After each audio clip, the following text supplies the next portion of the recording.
Shalom saudaraku terkasih dimanapun Anda berada. Sesaat lagi kita akan mengikuti renungan firman Tuhan dalam program Rema oleh Pastor Andreas Agung, Gembala KBC Bekasi. Buka hati saudara untuk menyambut firman Tuhan. Selamat mengikuti, Tuhan Yesus memberkati. Shalom saudaraku, saya Andreas. Kita berjumpa dalam program Rema, belajar firman Tuhan secara praktis dari Matius sampai Wahyu. Hari ini kita sampai pada seri 125 dan kita akan belajar dari Matius 16 ayat 21 sampai dengan 28. Dan saya akan membaca ayat 24. Matius 16 ayat 24, demikian firman Tuhan.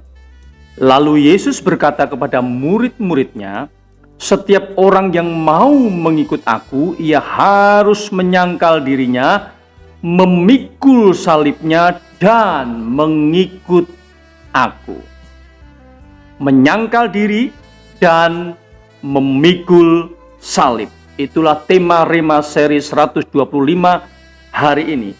Saudaraku, dilihat dari konteksnya, pernyataan Yesus dalam ayat 24 ini sebenarnya berkaitan erat dengan teguran keras kepada Petrus yang sok pahlawan mau membela Yesus. Ketika Yesus memberitahukan bahwa dia harus menanggung banyak penderitaan dari pihak tua-tua, imam-imam, ahli-ahli Taurat, lalu dibunuh dan bangkit pada hari ketiga. Petrus menarik Yesus dan berkata, hal itu tidak boleh terjadi. Dalam ayat 23, Yesus berkata keras kepada Petrus, enyahlah iblis, sebab engkau bukan memikirkan apa yang dipikirkan Allah, melainkan apa yang dipikirkan manusia. Saudaraku, pikiran Petrus benar-benar dipenuhi dengan hal-hal duniawi, urusan untung rugi. Memiliki Yesus bisa untung. Kalau Yesus mati, rugilah saya. Itulah yang ada dalam pikiran Petrus.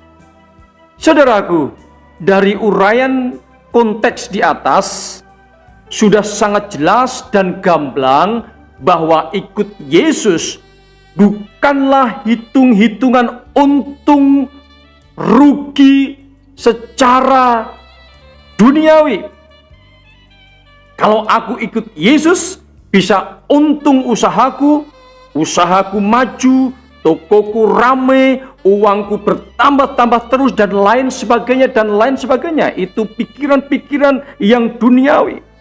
Mengikut Yesus adalah perkara menyangkal diri dan memikul salib, saudaraku. Bersedia mematikan kedagingan dan keegoisan. Bersedia menaklukkan kehendak dan keinginan-keinginan di bawah kehendak dan keinginan Tuhan.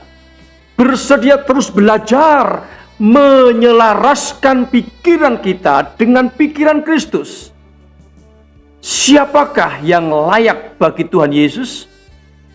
Dialah yang bersedia menyangkal dirinya dan memikul salibnya setiap hari. Tuhan Yesus memberkati. Mari kita berdoa. Tuhan Yesus, terima kasih buat teguran dari firman Tuhan yang begitu keras kepada kami, bahwa mengikut Yesus bukanlah soal untung dan rugi secara duniawi, tetapi mengikut Yesus adalah soal bagaimana kami bersedia menyangkal diri kami setiap hari, memikul salib kami setiap hari. Karena dengan demikian kami layak untuk Tuhan Yesus, layak menjadi murid Yesus. Roh Kudus, kiranya Engkau menolong kami semuanya. Kesempatan yang baik ini aku berdoa dalam nama Yesus. Saudaraku yang sakit, aku berdoa dalam nama Yesus, oleh bilur-bilur Tuhan Yesus, jadilah sembuh. Yang lemah dikuatkan, yang susah dihiburkan, yang ada dalam pergumulan diberikan kemenangan dan harapan baru. Haleluya. Dalam nama Yesus aku berdoa. Amin. Saudaraku, mari menyangkal diri dan memikul salib setiap hari supaya kita layak untuk Tuhan Yesus. Tuhan Yesus memberkati. Amin.